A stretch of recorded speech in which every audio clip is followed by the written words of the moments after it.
Assalamu alaikum. Welcome to Shah Group Educational Channel. This is your physics teacher.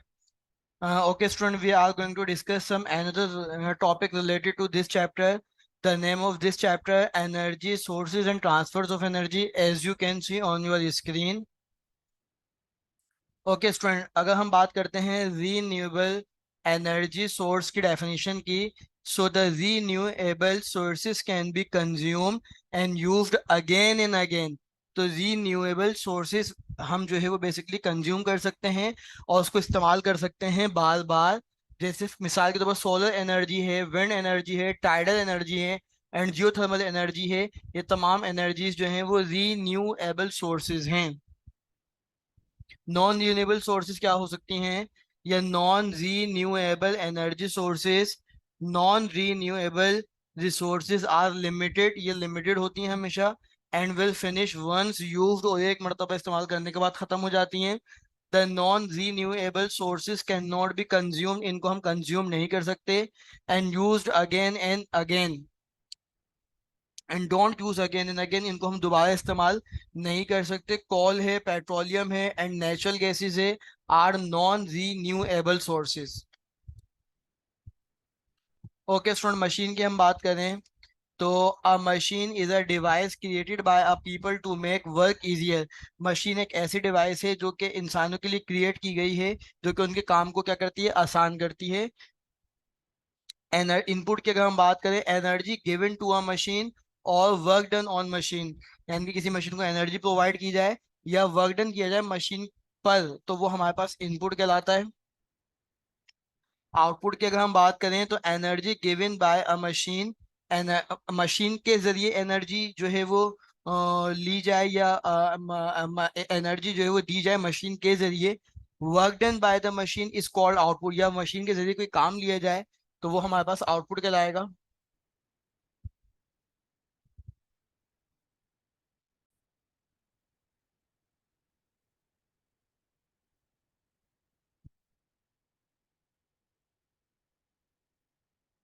So student, ये energy जो है वो machine के जरिए दी जाए या वर्क डन कराया जाए मशीन के जरिए, वो आउटपुट कहलाता है।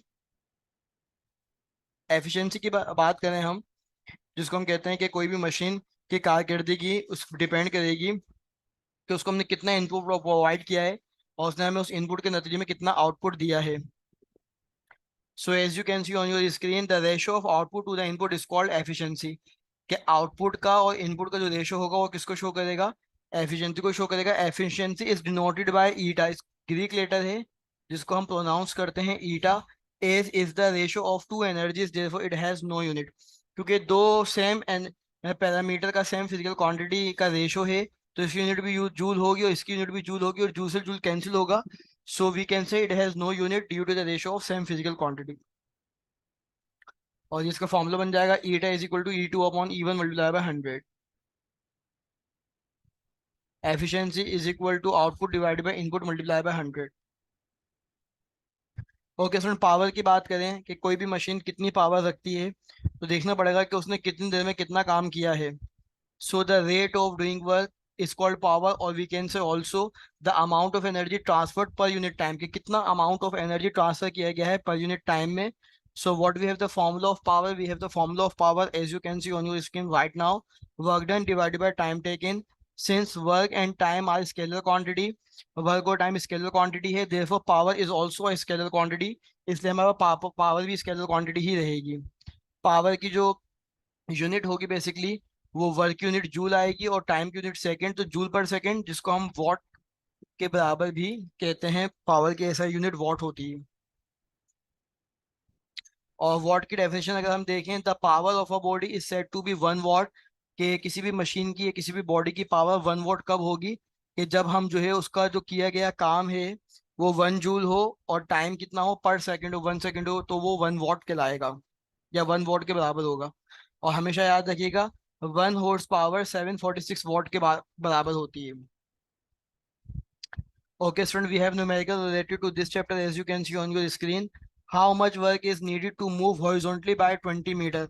वर्क हमें कैलकुलेट करना है, जबकि फोर्स इन्होंने 30 न्यूटन दे दिए, डिस्टेंस इन्होंने 20 मीटर दे दिया है, और the angle between the body and the horizontal surface 60 degree, theta दे दिया है 60 degree. So we have the formula of the work done according to given numerical, according to given data. Right now W is equal to FD cos theta. F की value 30, D की value 20, cos as it is copy होगा, theta 60 degree दिया हुआ है। 30 × 20 answer will be 600, और cos 60 की value क्या होगी, 0.5, 0.5 600 से मल्टीप्लाई होगा तो 300 जूल आएगा।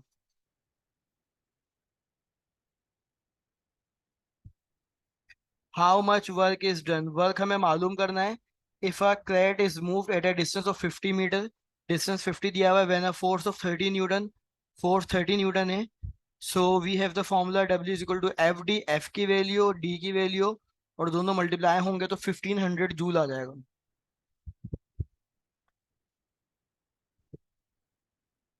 Okay student, what will be the kinetic energy, kinetic energy हमें मालूम करना है। Of a body of mass 50 kg, mass 50 kg दिया हुआ है, जबकि वेलोसिटी जो है वो 2 मीटर पर सेकेंड है। तो काइनेटिक एनर्जी का फॉर्मूला होगा half mv², half as it is copy होगा, mass as it is copy होगा, velocity as it is copy होगा। और टू का स्क्वायर कितना हो जाएगा स्टूडेंट, 4, 4 को 50 से मल्टीप्लाई करेंगे 200 आएगा, और डिवाइडेड बाई टू, 200 को जब 2 से डिवाइड करेंगे तो कितना आएगा, 100 जूल आ जाएगा।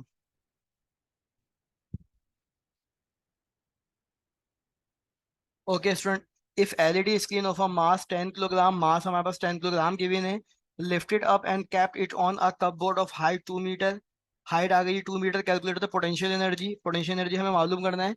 जबकि ग्रेविटी की वैल्यू हमें या तो चाहिए, या तो 9.8 मीटर पर सेकेंड स्क्वायर, या हम ग्रेविटी की value 10 meter per second square भी ले सकते हैं, both are same.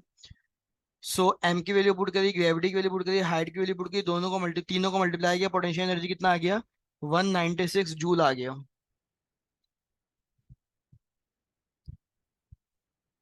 Okay student, next numerical है कि अगर एलईडी की स्क्रीन का मास 10 किलोग्राम है, एम गिवन है, अगेन वही है, हाइट 2 मीटर है, ग्रेविटी पोटेंशियल एनर्जी हमें मालूम करना है। तो यहाँ पर put the value, get the answer, और 196 जूल इसका आंसर होगा। Okay student, calculate the efficiency, efficiency मालूम करना है, जबकि हमारे पास 200 जूल इनपुट दे दिया है और आउटपुट में हमें 50 जूल मिला है। तो एफिशिएंसी का फॉर्मूला होता है output upon input multiply by 100, output की वैल्यू इनपुट की वैल्यू मल्टीप्लाई बाय 100। तो 50 को 200 से डिवाइड कराएंगे, और जैसे ही मल्टीप्लाई करेंगे 100 से, तो एफिशिएंसी कितनी आ जाएगी, 25% आ जाएगी।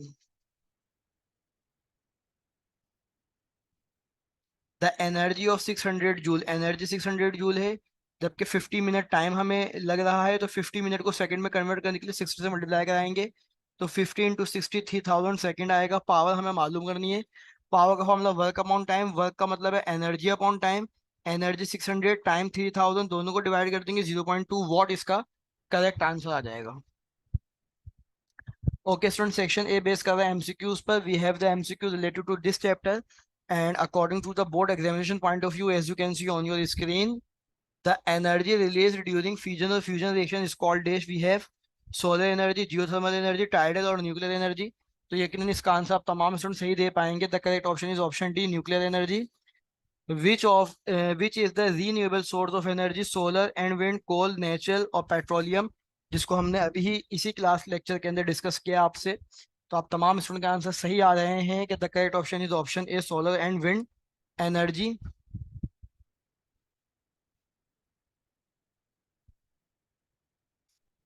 Okay, the ratio of output to input is called, energy आएगा, वर्क आएगा, पावर या एफिशिएंसी। तो आपको पता है आउटपुट को जब इनपुट से डिवाइड करते हैं, और ये रेशियो बेसिकली क्या कहलाता है हमारे पास, एफिशिएंसी कहलाता है। आप तमाम स्टूडेंट सही आंसर बता रहे हैं। वर्क डन पर unit time is called efficiency, energy, power और फोर्स। वर्क को जब भी टाइम से डिवाइड करते हैं तो हमारे पास पावर इसका आंसर आता है। तो पावर इसका करेक्ट आंसर है student. Coal, gas and oil are example of tidal energy, nuclear energy, fossil fuel energy या बायोमास एनर्जी। तो आप तमाम स्टूडेंट इसका भी आंसर सही दे पा रहे हैं, फॉसाइल फ्यूल एनर्जी।